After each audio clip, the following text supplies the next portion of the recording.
seja muito bem-vindo ao nosso curso O que é isto? O Homem. E nesse curso, que a gente vai ter ao longo ali de, acredito eu, quase 2 meses, mais ou menos, né?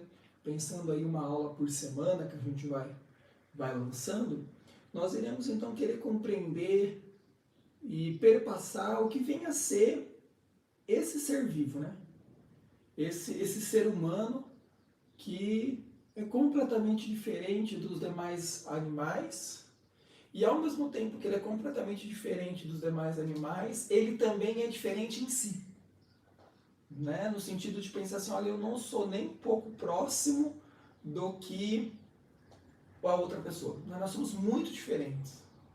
E ao mesmo tempo que nós somos muito diferentes, nós percebemos que existem algumas características que meio que vão nos assemelhando e que nos constituem. Então, eu acredito muito que nesse curso do que é isso, homem, é apenas uma introdução, né? A gente vai conseguir juntamente, eu também estou me colocando nesse trabalho, nós vamos conseguir então juntamente entender um pouco mais o que vem a ser nós mesmos, né? Esse processo de autoconhecimento. E para isso, todo o curso está pautado num livro, que não está aqui comigo agora, chamado Fundamentos de Antropologia, um ideal da excelência humana. Um excelente livro. Tem para comprar ali acho que na Amazon, vou deixar um link aí na descrição do vídeo, do Ricardo Yepes Stork e Javier Aranguren Echevarria. E é muito interessante como ele constrói essa visão humana, que é bem diferente do que às vezes nós encontramos aí pelas universidades, principalmente dentro dos cursos de antropologia. Então a nossa ideia, né, a nossa missão aqui é passar por 17 aulas, né, por 17 grandes aulas, onde nós vamos partir do mundo sensível, né, da vida sensível, que é a aula de hoje, até a aula 17, onde ela vai tratar então sobre o destino humano e a religião.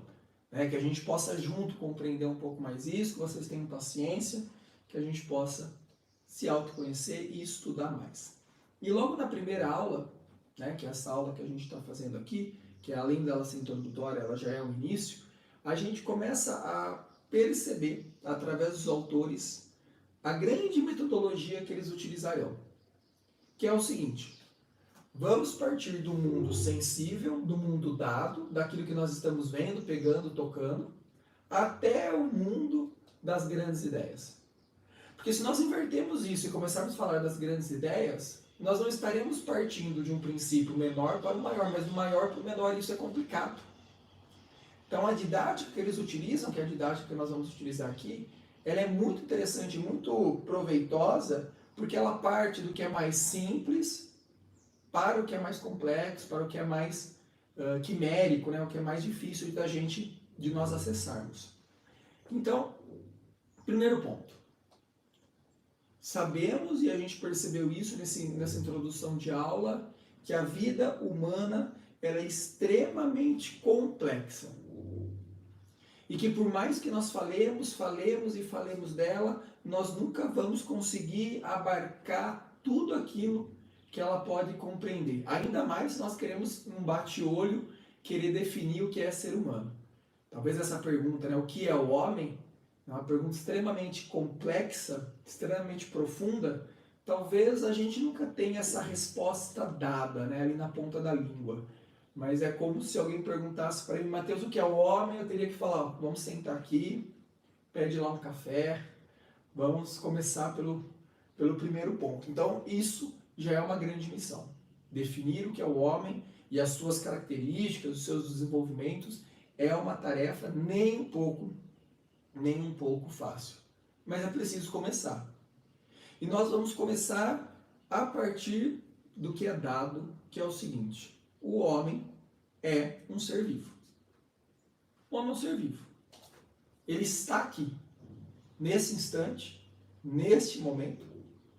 E ele, sendo um ser vivo, ele é também o que a gente pode chamar aqui um ser estático. Um ser de existência. E é desse ser estático que a gente logo vai então perguntar o que é ser vivo, certo? Se eu estou dizendo que o efeito dado é de que o homem é um ser vivo, automaticamente a pergunta que você faz para mim é o seguinte, tá, Matheus, ele é um ser vivo. Então, o que é um ser vivo? O que é estar vivo? E para nós entendermos o que vem a ser estar vivo, nós precisamos entender o seguinte: existe aqueles seres que vivem, tá ok? Daqueles seres que são inertes à sua vivência. Não sei se ficou claro o que eu estou querendo dizer, mas olha, existem coisas no mundo que possuem o estar e aqueles que não possuem nenhum estar, que não possuem nenhum movimento. E aí nós elencamos 5 grandes características que vão então querer definir o que é ser vivo. E a primeira característica que é importante é que é o seguinte: ser vivo é um ser que se move. É um ser que está em movimento. É o que a gente lê ali no texto. O vivo é aquele que tem dentro de si mesmo o princípio de seu movimento. Esse ato de respirar, né? Esse ato de expandir-se, esse ato de nascer, crescer, morrer, é um ato de mover-se. Não existimos, passamos a existir, evoluímos, morremos. Então, ser vivo, primeiro ponto, é movimentar-se. O segundo ponto, a segunda característica, quando a gente vem definir então que é um ser vivo, é de que, olha, ele tem uma unidade. Todo ser vivo possui uma unidade. E se eu querer quebrar essa unidade, ele deixa de ser vivo. Como a gente percebe isso? Veja, por que uma pedra não é um ser vivo? Usando essas características, tá bom? Uma pedra não é um ser vivo porque se eu quebrar essa pedra, eu vou ter milhões de pedrinhas. Mas continua sendo pedra. Se eu pegar sei lá, essa caneca tem água, né? Se eu pegar essa água e separá-la, dividi-la, ainda assim eu vou ter milhares de partículas de água. Ou seja, continua, percebam? Continua sendo água. Pensa dessa maneira, continua sendo água. Agora, quando eu pego o ser humano e falo, não, vou dividi-lo, o que acontece com ele? Ele morre. Por quê? Porque faz parte da existência a crença de que a sua divisão acaba matando. Se eu pegar um cachorro, né, eu gosto muito de um cachorro, eu falo assim, vou cortar ele no meio, vou fazer 2 cachorros, vou ter 2 filhotinhos. Não. Você vai ter apenas um ser vivo que vai deixar de ser vivo. Você vai ter um cachorro morto ali. Então a segunda característica é a unidade. Para estar vivo é necessário essa unidade. Mover-se, tá? Unidade. E agora a gente chega na terceira característica que a gente coloca nessa introdução dessa aula, que é todo ser vivo possui uma imanência. O que é imanência aqui? Imanência é um termo que quando a gente vai lá no latim significa immanere, permanecer em. Todo ser que está vivo tem algo imanente nele. O que significa, Mateus? Significa que ele guarda coisas para si. Ele absorve coisas para si. É uma característica aqui que vai falar da interiorização que todo vivente possui. Porque ele exerce uma atividade, percebe? Exerce uma atividade interna. Todo ser que é imanente precisa se alimentar. Todo ser que é imanente precisa crescer. Né? E aí a gente chega no ser humano, né? Vai ler, vai chorar, vai dormir. E vejam, isso acontece no interior dele, na imanência dele. É como se eu dissesse o seguinte, olha, para ser um ser vivo, alguma coisa tem que acontecer dentro, senão não é um ser vivo. Dentro da pedra não acontece nada, porque não há nada dentro da pedra, é pedra pura. Dentro da água não acontece nada, porque a água é um elemento puro. Tá? Dentro dessa caneta não acontece nada. Por que não acontece nada dentro da caneta? Porque não tem nada para acontecer nela, ela não é imanente. Logo, a gente vai perceber, então, que quanto mais imanência eu tiver dentro desse ser vivo, maior será a sua hierarquia diante dos outros seres vivos. Mas isso é uma conversa daqui a pouco.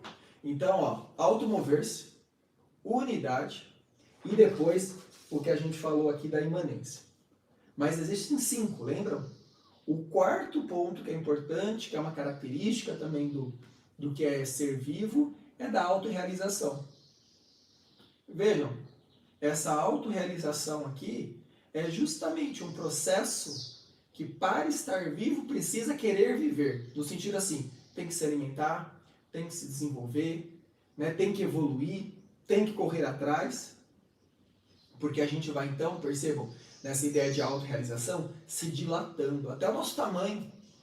Você concorda? É um feto, se desenvolveu, virou um bebê, uma criança, foi crescendo, virou um adulto, ou mesmo, vamos lá, no reino animal puro.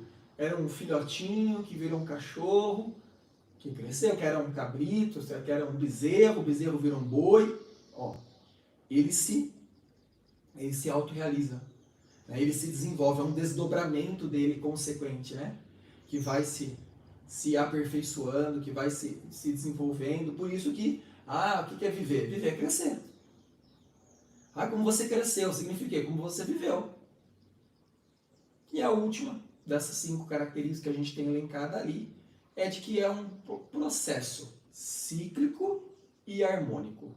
Traduzindo, ele é uma ordem, ele é lógico, né? Ele é cosmológico. Quando a gente olha para um ser vivo, a gente percebe que há uma estrutura em todos eles que fazem com que eles tenham uma organização.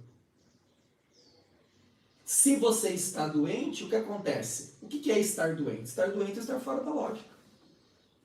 Uma pessoa doente é porque tem alguma coisa que não está na estrutura, né? Não está se encaixando, não está equilibrado.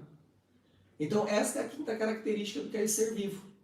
A 5ª característica é que quando você olha para ele, é um ciclo perfeito, completo, que uma coisa leva a outra, que uma ação tem a outra, seus instintos, tudo, percebam, é olhar para aquilo e perceber ali toda a sua perfeição, justamente porque todo ele se conecta.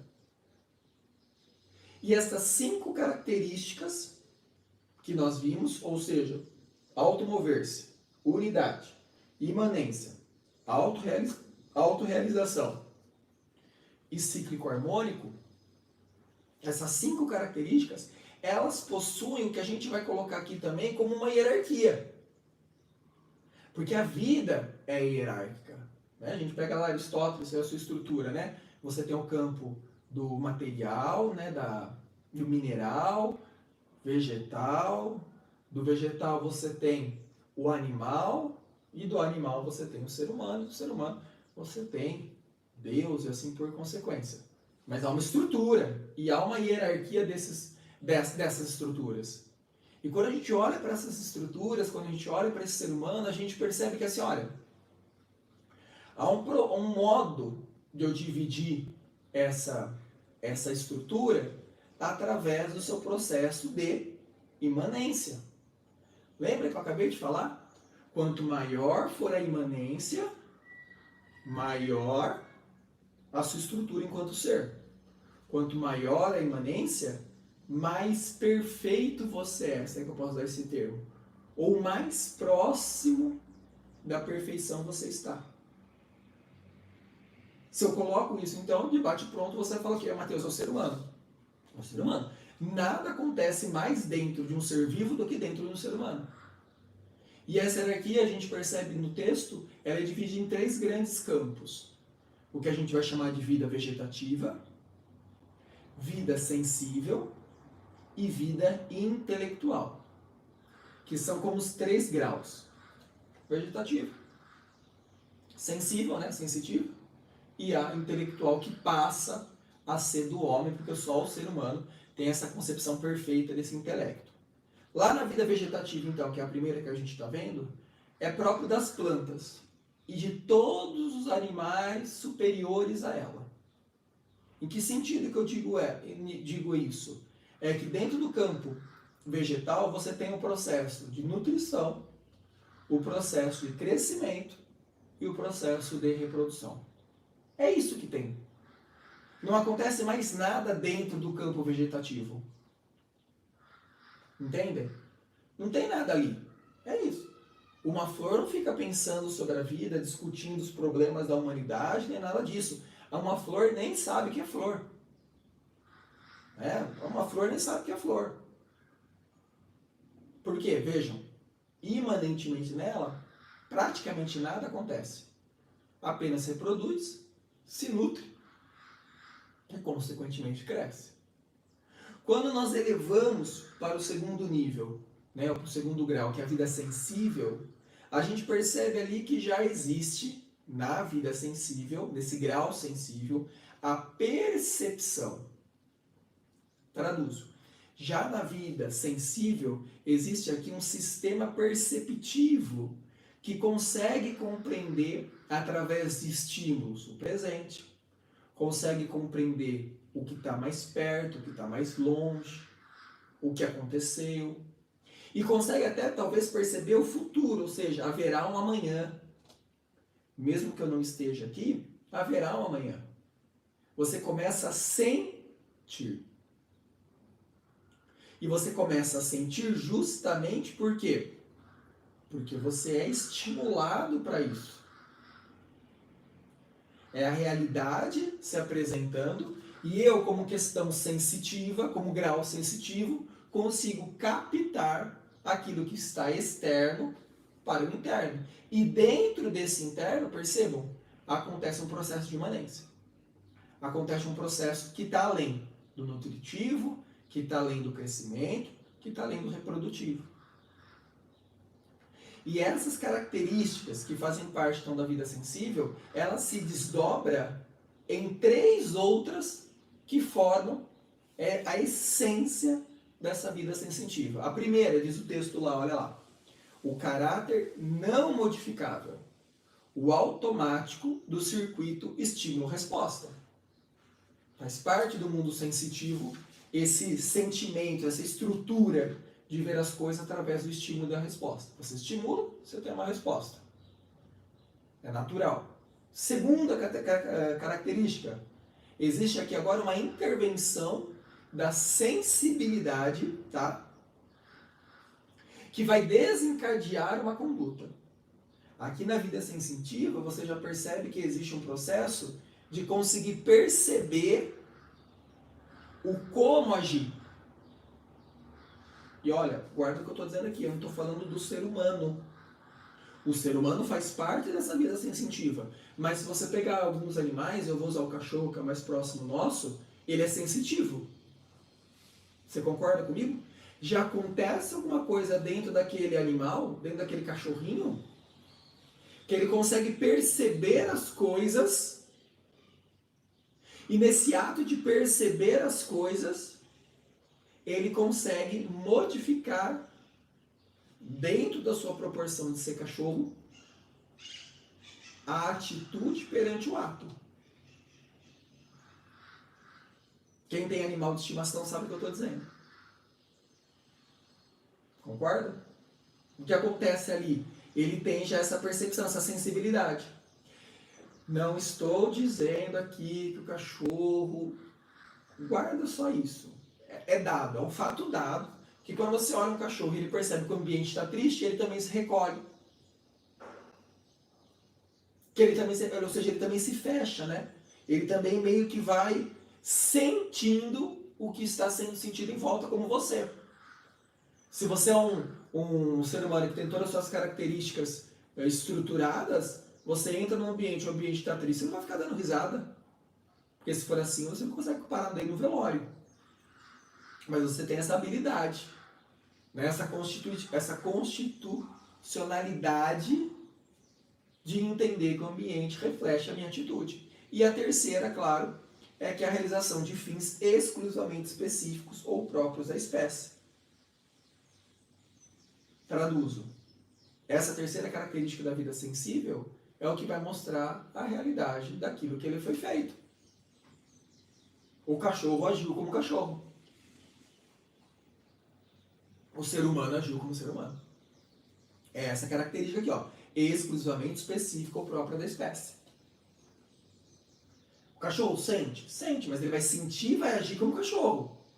O cachorro não vai bater a patinha no som e falar, tá difícil mesmo, Matheus, não é assim. Ele não vai fazer isso. Agora o ser humano faz. Por quê? Porque é característica do ser humano ter essa atitude. É próprio da espécie humana ter essa ação. E aí, nós chegamos no terceiro grau, na terceira hierarquia, que me faz dizer sem nenhum problema que é a perfeição, que é a vida intelectiva, que só existe no ser humano. Nessa vida intelectiva, que é diferente da vida sensitiva, perceba agora. Na vida sensitiva, você tem do estímulo e resposta. Na vida intelectiva, que é própria do ser humano, então veja, nós estamos nos separando realmente dos animais agora, nós não estamos mais fadados ao estímulo e à resposta, porque nós podemos ser estimulados e não fazer, e o ser humano tem essa característica, como também nós podemos não ser estimulados e fazer. Ou seja, acima. Então você tem lá a vegetal, sobre a vegetal você tem a vida sensível, e sobre a vida sensível você vai ter então a vida intelectiva, que foge já desse princípio de ação e reação. Olha o que fala São Tomás de Aquino aqui, ó. Acima dos animais, diz o São Tomás de Aquino, ficam os seres que se movem em ordem a um fim, que eles mesmos se fixam. Coisa que é impossível de fazer se não for por meio da razão do intelecto, o que corresponde ao conhecimento da relação que existe entre o fim e ao que o seu aperfeiçoamento conduz e subordina este àquele.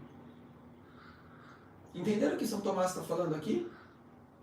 Acima dos animais ficam os seres. É aqui que está a chave, ó. Que se movem em ordem a um fim, que eles mesmos se fixam. É aqui que está a chave. Por que você não é um cachorro? Por que você é muito melhor que um cachorro? Você é muito melhor que um cachorro porque você tem a capacidade intelectiva de colocar objetivos e buscá-los. Colocar significados e ir atrás deles. Você consegue, então, como ser humano, achar finalidade para as coisas. Fazer o seu mundo, pôr a sua ordem, né? Transformar o caos em cosmos e, a partir dessa ordem, ir em busca de. E aqui, ó, em busca de, é tudo que você possa pensar. Das coisas mais simples às coisas mais complexas. E aí, vejam, há dois parâmetros aqui. Um primeiro parâmetro, então, é o seguinte: o homem escolhe intelectualmente seus próprios fins. Diferente da vida sensitiva dos animais e diferente ainda mais da vida vegetal das plantas. Por quê? Porque você não está pronto. Você não está completo. Você escolhe como se completar, né? Você é um ser aberto. Entendem? E entende o mistério disso tudo? Você realmente não está fadado a ser aquilo que você nasceu. E o ser humano tem essa característica. De que mesmo sendo isso, eu escolho não ser isso. E eu só posso, guardem isso, eu só posso não ser isso porque eu tenho dentro de mim essa capacidade intelectiva de negar o que me é dado. Nós temos então essa tarefa de criar a nossa vida, criar a nossa existência, criar o nosso mundo e os significados desse mundo. Esse é um ponto que a gente retira ali de São Tomás. E o segundo ponto que também vale aqui pra gente é o seguinte: olha, os fins não são dados, não estão ali, mas eles têm que ser encontrados. E aí está a mágica da beleza, a mágica e a beleza da vida humana. que cada um vai encontrar a sua finalidade. Por isso que buscar uma vida ordenada, buscar uma vida estruturada, é buscar esse encontro da finalidade. Buscar esse encontro porque eu estou aqui. Mateus, eu posso dizer que é buscar o sentido? De certa maneira, sim. Não vejo problema nenhum em você colocar a palavra sentido aqui. Porque não é dado. O cachorro nunca vai passar pela cabeça dele não ser cachorro. A girafa nunca vai passar pela cabeça dela não ser girafa.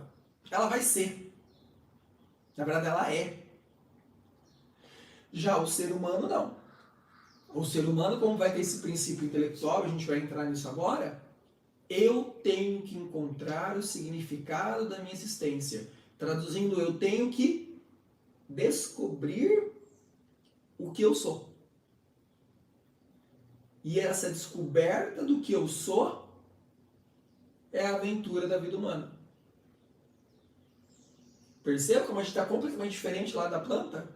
E como a gente está completamente diferente do cachorro, do papagaio, do periquito, do elefante, da girafa, do gorila, do macaco. A gente está completamente diferente deles.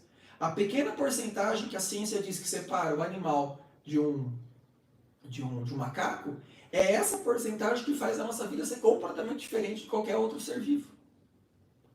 E aí nós entramos então nesse princípio, que é o princípio intelectual da vida humana. Perceba a escada que nós estamos subindo? Nós partimos então lá do que define o ser vivo.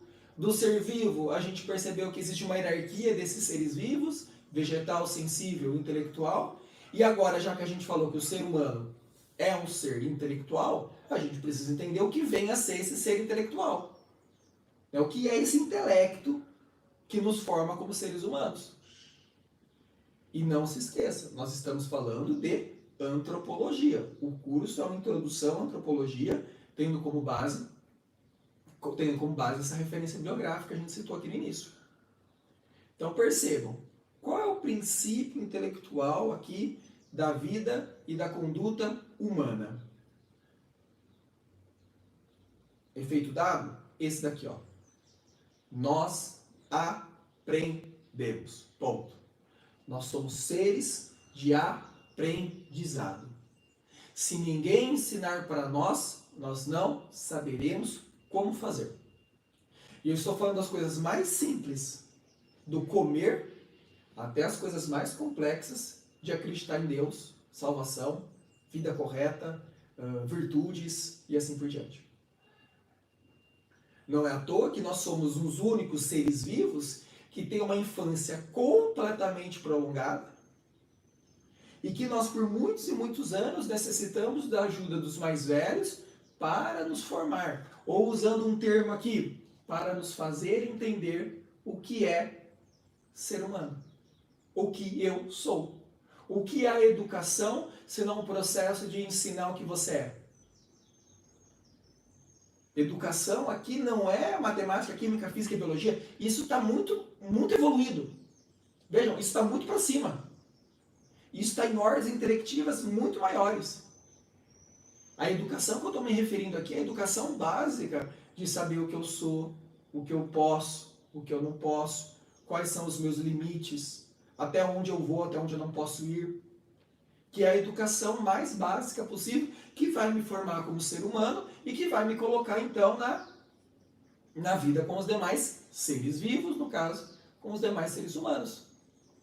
Logo, a minha vida, a sua vida, não é automática. A gente vai ter que resolvê-la. A gente vai ter que decidi-la. A gente vai ter que escolher a caneta preta ou a caneta vermelha. E quando eu escolher uma dessas canetas, eu vou ter toda uma responsabilidade para a escolha que eu obtive. E o mais interessante é que toda essa tarefa que eu vou ter na minha vida de escolher tudo, né? O homem está condenado a ser livre, no sentido, a gente vai ter que escolher tudo que a gente quer e o que a gente não quer, nem isso vai significar no final da vida que a gente realmente teve êxito. Vai chegar no final da vida, pode ser que a gente não tenha êxito nenhum. Que a gente chegue lá com 50 anos, e a nossa meta não é isso, claro. Por isso a importância do conhecer, por isso a importância do estudar, Por isso a importância de buscar as virtudes. Porque a gente quer fugir da possibilidade de não ter uma vida com êxito, uma vida correta, uma vida boa. Que é essa a meta de todo mundo, não é? Ou deveria ser. A meta de todo mundo é uma vida boa. O fim nosso tem que ser o bem. E aqui o bem, eu não estou nem me colocando a Deus, tá? Eu estou falando o bem da atitude boa, de fazer o que tem que ser feito, a finalidade para tal. Então nós somos os únicos animais no mundo, colocando aqui o ser humano dentro da condição de animal, nós somos os únicos animais no mundo que tem a condição, infelizmente ou felizmente, de fracassar. E o pior, fracassar voluntariamente. Eu escolher fracassar, eu desistir da vida, por exemplo. Suicídio está aí. O que é o suicídio? Suicídio é um atestado de que eu fracassei na vida. Eu vou tirar a minha vida, porque eu não quero mais ela, ou seja, eu não aceito mais ela. Eu fracassei. Mateus, você consegue resumir isso numa frase? Olha, eu resumiria no seguinte: somos um ser aberto. Aberto para o mundo, aberto para os outros, aberto para os sentidos, aberto para os sentimentos, aberto para a inteligência, abertos. Nós não somos fechados, nós não somos prontos. Nós somos abertos. E isso gera uma vulnerabilidade, porque eu fico vulnerável a tudo que me atinge, porque eu estou aberto. E ao mesmo tempo que eu sou vulnerável, porque tudo pode me atingir, eu também posso atingir. Porque como está aberto, eu tenho a condição de atacar, né? Se eu estou fechado, algo me bloqueia. Como eu sou um ser aberto, eu tenho essa concepção de poder sair de mim, né? De transcender positivamente e também negativamente. Isso quer dizer o que, Mateus? Isso quer dizer que a biologia termina aonde começa a vida intelectiva do homem. Claro, né? O processo biológico continua, né? Respirar, comer, sobreviver, as condições fisiológicas, tudo isso continua, mas o que eu estou querendo dizer é o seguinte: veja, a partir do momento que a gente percebe que a gente eu sou, que eu tomo consciência de mim, essa vida biológica que era apenas instinto, ação, reação, né? Ou seja, era apenas um processo de trocas, passa agora a ser um processo de reflexão. É como se eu matasse a minha vida biológica de certa forma. Porque se eu não matar essa vida biológica, eu vou ser um ser pervertido. Eu vou ser um ser desestruturado.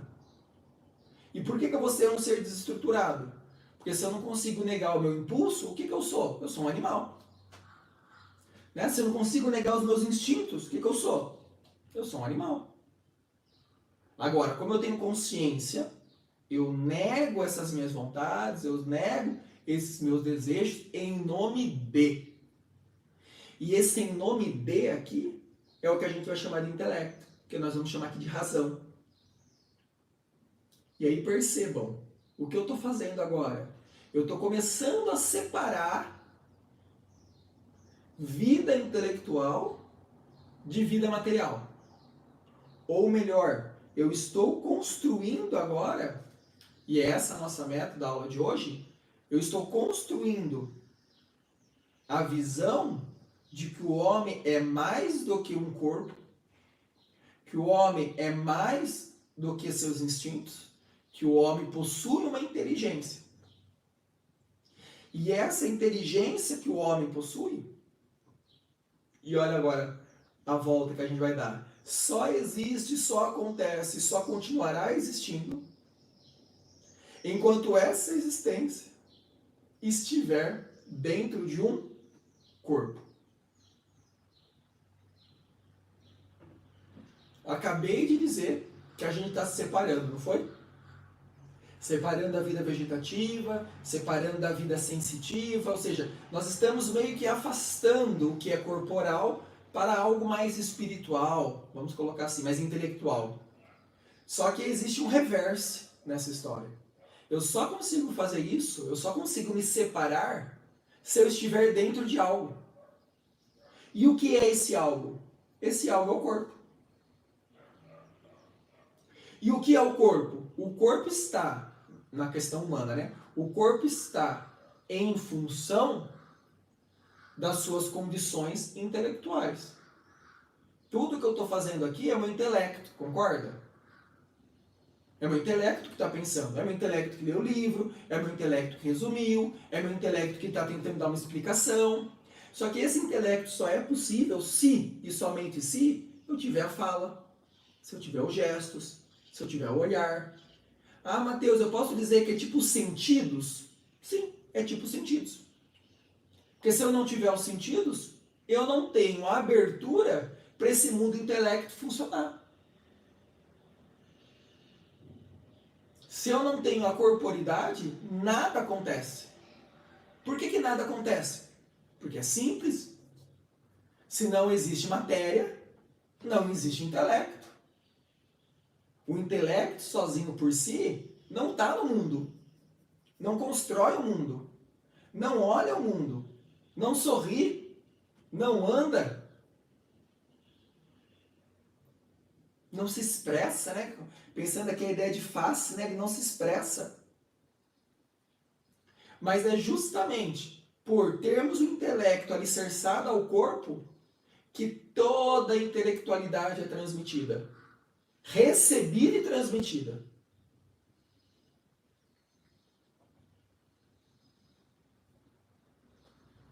Vejam que é um dado interessante aqui, mas nós, enquanto seres humanos, somos um dos únicos animais que fazem sexo frontalmente, cara a cara. Sabe por quê? Porque não é instinto apenas. Não é apenas o corpo desejando outro corpo, ou o corpo tendo reações. Há algo além. Né? Há algo a mais. Esse a mais aqui que eu coloco é o sentimento do amor, que está no intelecto, concorda? Eu estou apontando aqui a cabeça porque é mais fácil para a gente olhar simbolicamente. Mas a gente vai dar um salto nisso também. Por que então que o ser humano se relaciona sexualmente olhando para sua parceira, para o seu parceiro? Porque não é só carne. Há sentimento, se há sentimento é intelecto. Se há sentimento é intelecto. Né? Sorrir, falar, tudo isso está ali dentro. E aí, nós precisamos tomar cuidado para não cair, e o interessante dessa obra é justamente isso, por isso que ela é tão importante, que a gente deveria sempre estudá-la em qualquer curso de antropologia, que é o seguinte: a gente precisa tomar cuidado para não cair numa dualidade, num certo dualismo ali, tá bom? Em querer separar corpo e intelecto, em querer separar alma e corpo, matéria e não matéria. Porque percebam, a gente vê que as coisas estão unidas. Que o homem, quanto homem, tem essa dupla constituição, e separá-las é empobrecê-las.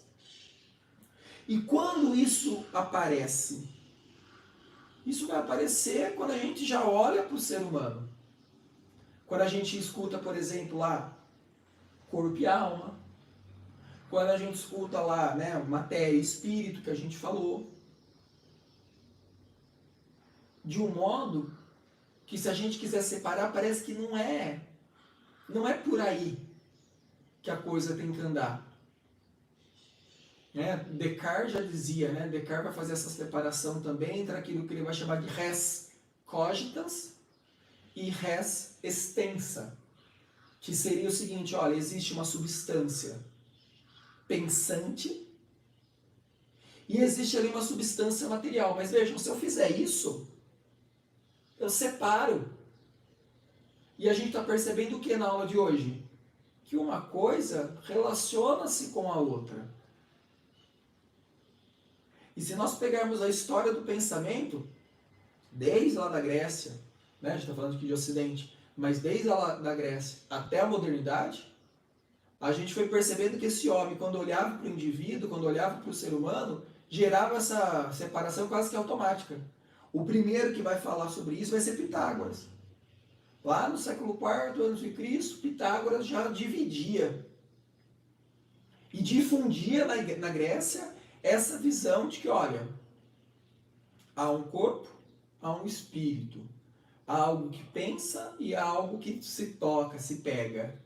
E depois o cristianismo vai assumir isso né? Platão vai assumir isso, o cristianismo vai assumir isso, e vai começar a dizer o seguinte, olha, existe uma alma presa dentro desse corpo que precisa se libertar e chegar ao seu Criador. É aí que vai surgir conceitos onde vão dizer o seguinte, olha, o corpo, que vai ser então a soma, corpo, soma, seria como que o túmulo, e esse túmulo, que é a sema, está aprisionando a psique, que é a alma, dentro desse corpo. Então, vejam, eu estou querendo dizer então que o corpo ele é negativo. Percebam? Há uma crítica ali negativa do corpo.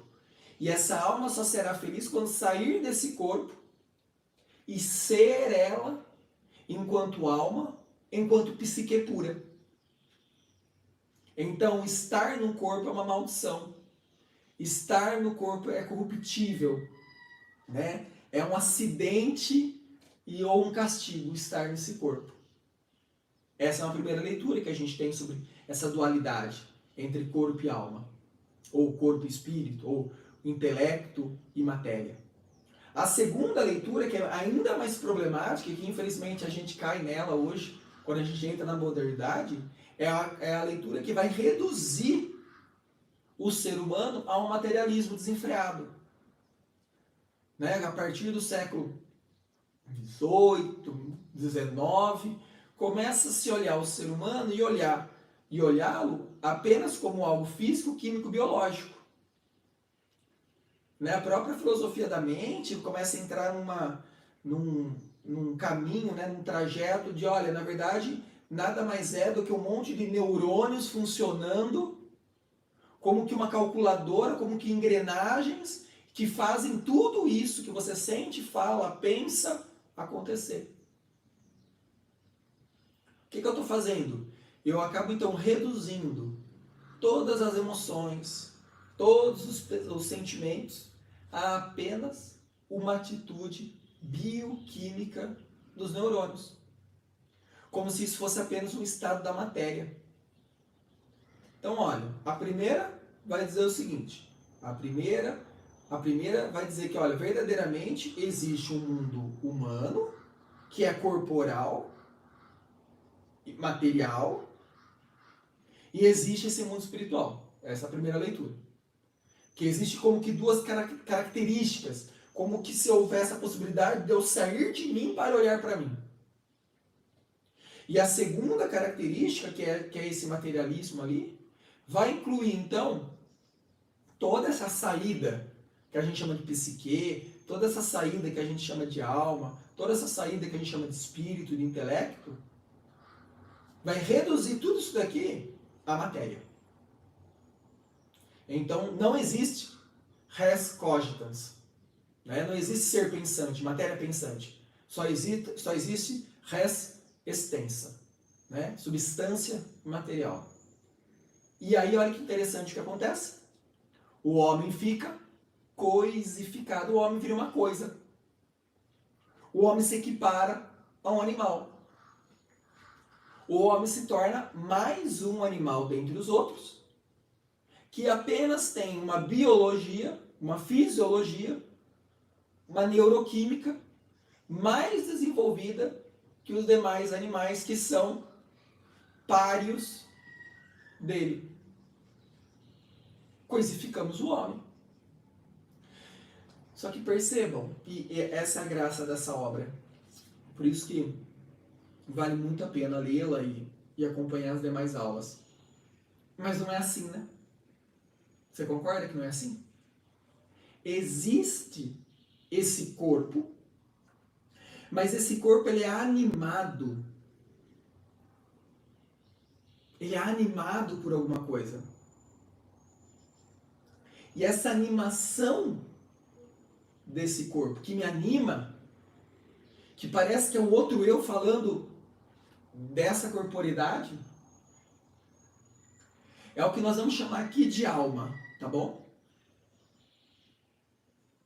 Porque a gente vai começar a perceber que é impossível pensar a realidade do homem sem essa alma que movimenta, que expressa este ser. Mateus, essa alma é um intelecto? Vamos colocar assim, vamos colocar como intelecto, mas eu vou usar o termo alma, tá? Porque se eu colocar o termo intelecto, você vai automaticamente em neurônio, você vai automaticamente na neurociência, mas estamos falando de algo que está além disso, que é muito maior que isso. Então a gente chega no ponto em onde a gente começa a perceber que, na verdade, o princípio vital da vida humana e o princípio vital que forma o ser humano é essa alma.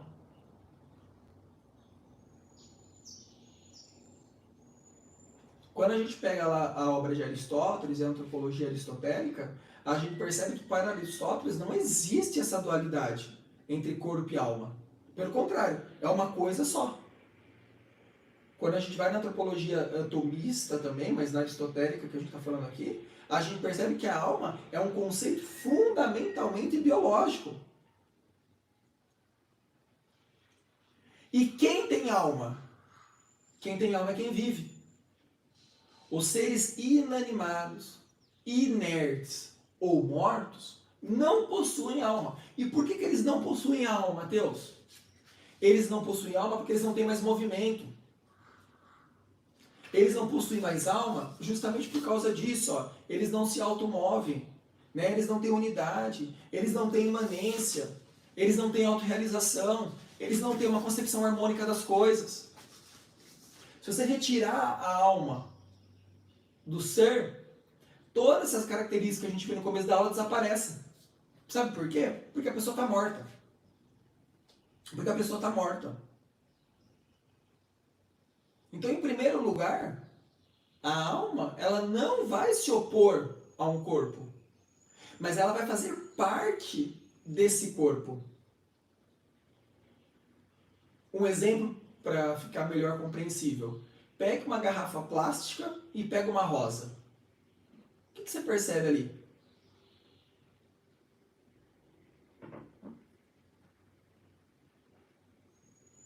É exatamente isso que você pensou. Uma garrafa plástica, ela não se comporta. Ela é uma garrafa. Ela não tem vida. Ela não tem esse movimento que faz parte dos seres vegetais possuírem. Vejam, essa alma é esse movimento, é esse lance de estar constantemente sendo. Que a roseira tem, a garrafa plástica não tem. Logo, então, a gente percebe o que ocorre. Ocorre é que o ser vivo, então, está nessa dimensão. Nessa tríade. Nessa tríade de compreender o seguinte, olha, existe então uma matéria orgânica, que é esse corpo aqui, tá bom? Existe um princípio vital que organiza essa matéria orgânica e que vivifica essa matéria orgânica. Se eu retiro esse princípio vital, você cai, você morre, a roseira morre, o cachorro morre. As coisas que são seres vivas morrem, porque tirou-se esse princípio vital que está atrelado à condição humana. Logo, portanto, assim sendo, a alma é um princípio vital dos seres vivos. A forma do próprio corpo. A essência do que vem a ser estar vivo. Essa é a sacada. Essa é a sacada. Não é à toa quando a gente pega os clássicos, o que eles vão dizer sobre essa concepção de alma, sobre essa concepção dos seres vivos? Anima forma corporis. Anima forma corporis. O que está traduzindo aqui? A alma é a forma do corpo. O que você entende? Você entende que uma coisa é outra coisa é uma coisa. É a mesma coisa. Está unida. E se tirar, cai os dois. Cai o corpo, cai a alma. E é nesta alma, tá? Nesse intelecto, que está ali em cima de todas as hierarquias, que a gente então olha para o ser humano e percebe que, olha, eu sou diferente dos demais, porque eu possuo funções que os demais animais não possuem. Onde a gente começa então a olhar para aquilo que a gente vai chamar de sensibilidade. Nós somos sensíveis. E essa sensibilidade me leva a ter funções sensíveis. E o que é sensível? Sensível é aquilo que eu conheço. Sensível é aquilo que eu percebo. Percebo. O que é uma pessoa sensitiva? É uma pessoa que sente. O que é uma pessoa com sensibilidade? É uma pessoa que conhece onde está, conhece o ambiente que está. Ah, aquela pessoa ela é muito sensível, né? Por quê? Porque ela conhece o sentimento. Ela conhece a pessoa, ela sabe ver, e esse ato de ver dela faz ela construir um conhecimento para ela agir desta ou daquela forma.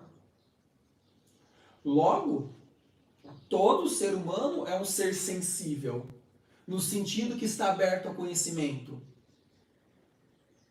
E quanto mais eu conheço, mais eu me dilato, mais eu vejo, mais eu compreendo, mais os meus olhos são voltados para o todo.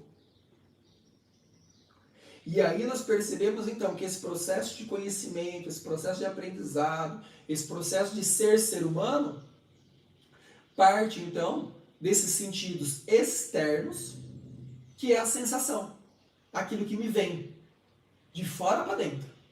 Né? Ortega y Gasset dizia, né? Eu sou eu e as minhas circunstâncias. O que é essa circunstância? É aquilo que vem de fora, que me dá impacto, né? que bate em mim. E esse ato de bater em mim, esse ato de dar impacto em mim, vai me fazer tomar determinadas atitudes. Então a gente passa desses sentidos externos, que é a sensação, para os sentidos internos, veja, uma continuidade. E nesses sentidos internos, aí eu vou ter uma estrutura que me levará, não mais externamente, mas internamente, a compreender o mundo ao meu redor. Por quê? Porque as sensações, elas param nos sentidos. Né? Eu vejo a cor, eu escuto o som, eu sinto o odor, concorda? Tenho sabor nas coisas que eu experimento. Isso são características físicas, são os nossos 5 sentidos funcionando. E esses 5 sentidos funcionando levam para dentro de mim e me constrói para novos sentidos que agora são internos. Quais sentidos são esses, Mateus? É o sentido, então, que a gente coloca lá da percepção, da imaginação, da avaliação, da memória. Porque não basta eu sentir o gosto dessa água, ou experimentar aquela torta, ou ver a minha mãe, ou abraçar, né? Sentir o abraço do meu pai. Não para aí. Há um processo interno que vai acontecendo dentro de nós. E o primeiro desses processos aqui, então, é a percepção. O que é a percepção? A percepção é a nossa capacidade cognitiva, tá? Ou seja, o nosso intelecto aqui, que unifica essas sensações e vai trazendo para nós, depois virando senso comum, uma síntese sensorial. Quando alguém me abraça, isso é um sentimento bom. Qual percepção eu tenho? De que isso é bom. Certo? Quando eu pego, por exemplo, eu sinto o cheiro de gasolina, eu escuto o barulho do motor. O que a percepção vai falar para mim? Tem um carro aí. Tem um carro aí. Eu percebo. Vejam, eu percebo. Eu não estou só sentindo. O sentido está ali, eu estou percebendo. Eu estou percebendo que as pessoas estão estranhas comigo. Como que eu percebo isso? Pelos sentidos. O jeito que estão me olhando, o jeito que não estão conversando comigo, o jeito que estão me deixando de lado, pera lá. Tem alguma coisa acontecendo. E eu só consigo perceber isso através dessas sensações. Então a percepção está ali. Só que essa percepção não para ali, porque automaticamente depois da percepção, o que você faz? Você imagina. E a imaginação está acima da percepção. Porque na imaginação você começa a criar percepções que vieram dos sentidos. Então você tem os sentidos geraram as percepções. as percepções vão criar o que a gente vai chamar de imaginação aqui. Onde a gente consegue, então, agora, replicar objetos conhecidos na própria imaginação. E vejam, toda imaginação acaba sendo reflexo e, de uma certa maneira, uma continuidade da sensibilidade. Tudo que eu vou criar na minha imaginação, de certa maneira, aconteceu no mundo sensível. Eu não consigo criar um objeto imaginário sem tirar, sem criar no mundo real, no mundo material. O unicórnio está aí, o cavalo alado está aí, as fadas estão aí, a sereia está aí, os monstros que nós conhecemos estão aí. Tudo isso é estruturado a partir da percepção, a partir dos sentidos. A nossa visão de Deus, a nossa visão de demônio, tudo isso pode perceber. É uma imaginação, uma construção simbólica daquilo que veio da nossa experiência, que passou pela nossa percepção. Só que não para aí. E não para aí por quê, Mateus? Porque dessa imaginação nós chegamos ao que nós vamos chamar aqui de avaliação. Eu consigo avaliar as coisas. Eu consigo preferir uma coisa do que a outra. Eu percebo como estão as coisas, aí eu imagino aquilo e eu vou avaliar. Vou fazer isso? Não vou fazer isso? Vou perguntar por que estão olhando estranho para mim? Vou me calar? Vou xingar todo mundo? E é nesta avaliação que eu posso, por exemplo, negar um próprio desejo meu. Eu avalio e falo assim, não vou comer esse doce hoje porque eu estou gordinho. Preciso emagrecer um pouco. Eu não vou falar isso agora porque não é o momento. Essa avaliação, perceba, já está num grau de complexidade maior do que o próprio sentimento. Ver, tocar, falar, escutar e cheirar. Está além disso. Avaliar é próprio da condição humana, de perceber essas coisas. E toda avaliação mira para um futuro. Toda avaliação mira para o futuro. Até mesmo quando eu avalio o passado, eu avalio esse passado pensando o que eu posso fazer para melhor. Eu não avalio o passado à toa. Eu avalio o passado para ver o que eu posso fazer para melhorar, ou para ser, ou para mudar o resultado. Então a avaliação tem esse olhar de futuro também.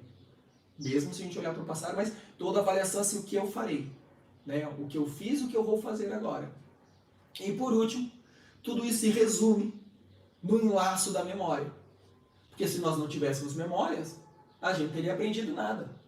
Ter memória é o que vai lembrar que eu sou ser humano, que eu sei andar, que eu sei falar, que eu peço licença, que eu acredito em Deus, que eu sei a língua, que eu sei escrever. Isso é básico, não é verdade? E é importantíssimo ter essa memória, porque se eu não tenho essa memória, eu esqueço o que eu sou. A memória, olha que bonito que diz o texto, a memória é a condição da possibilidade da descoberta e conservação da própria identidade. Todo dia, quando acordo, eu continuo sendo Mateus porque eu tenho uma memória que me lembra automaticamente, de certa forma, que eu sou Mateus. Vou dar um exemplo bem tonto, mas que vale aqui. Quando a gente fica embriagado, percebam, a gente perde a memória do que nós somos. E aí a gente faz o que faz a besteira que faz, erra, xinga, bate, trai. Porque a gente perde, olha que interessante, a gente perde aquilo que era antes muito claro, muito definitivo, muito definido para a minha vida. Tudo, olha, estou refletindo agora isso, mas todas as nossas atitudes erradas, de certa forma, acabam sendo uma falta dessa memória. A traição é a falta da memória da fidelidade. O fazer o mal para o outro é falta da memória do que é ser bom. Então, aguçar essa memória é justamente lembrar que nós somos realmente seres humanos. E dessas funções sensitivas, externas e depois as internas, nós temos por último aqui, para terminar essa grande aula 1 sobre a vida sensível, tá? Para a gente partir para a aula 2, que será sobre o intelectual e o sentimental. Vejam, a gente está Está subindo a conversa está ficando cada vez mais profunda. Né? Essas são as funções apetitivas. Por que essas funções apetitivas são importantes também, Mateus? Porque as funções apetitivas aqui são tendências nossas. Tendências de mover-se em direção a alguma coisa. Seja uma autorrealização mais simples de comer algo porque eu estou com fome, até mesmo a autorrealização de ser o presidente da República. São essas funções apetitivas que vão criar em nós os nossos desejos, os nossos impulsos, que levam às nossas condutas. Se eu quero aquilo, eu tenho que agir dessa forma. Se eu não ajo dessa forma, eu não tenho aquilo. A inclinação ao crescimento faz referência ao que convém a uma coisa. E o que é conveniente para ela, automaticamente é algo bom. Beber água é bom. Por que é bom? Porque mata a minha sede. E se nós tivéssemos esse olhar de buscar esse bem nas coisas que nós fazemos, consequentemente nós teríamos uma vida muito melhor. Então essas tendências sensíveis, né? Essas tendências apetitivas aqui, tanto nos animais quanto nos homens, dividem-se em dois grandes campos. Um tipo, que será os nossos desejos e os nossos impulsos. E o segundo campo, que acaba então se dirigindo para satisfazer os instintos ali da nutrição, os instintos aqui da reprodução, que acabam então nos diferenciando quanto homens. Vejam, nós temos os animais e dentro dos animais nós temos os seres humanos, certo? Animais, seres humanos ali, meio que relacionando. Os animais agem por nutrição, por reprodução e por um certo desejo e certo impulso.